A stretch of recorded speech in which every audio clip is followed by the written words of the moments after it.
غیبت امام مہدی علیہ السلام اللہ کا راز ہے، اس میں شک کرنا کفر ہے۔ ابن عباس سے روایت ہے کہ حضرت محمد صلی اللہ علیہ وآلہ وسلم نے ارشاد فرمایا، میرے بعد میرے امت کی امام اور میرے خلیفہ علی ابن ابی طالب علیہ السلام ہے، اور انہی کی اولاد میں سے امام مہدی علیہ السلام ہوں گے جن کا لوگ انتظار کریں گے، جو زمین کو عدل و انصاف سے اس طرح بھر دیں گے کہ جس طرح وہ ظلم و جور سے بھری ہوئی ہوگی۔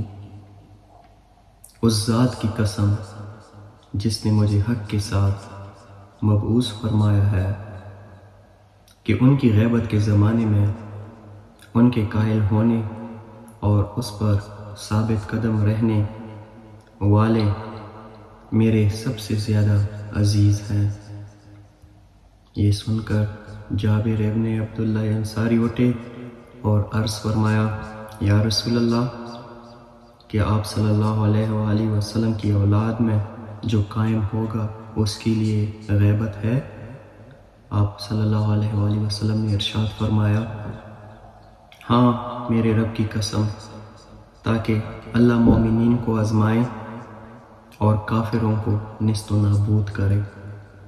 اے جابر، یہ معاملہ خدا کا معاملہ ہے، اور یہ اللہ کے راز میں سے ایک پوشیدہ راز ہے جسے اللہ نے اپنے بندوں سے مخفی رکھا ہے۔ امر الہی میں ہرگز شک نہ کرنا، شک کرنا کفر ہے۔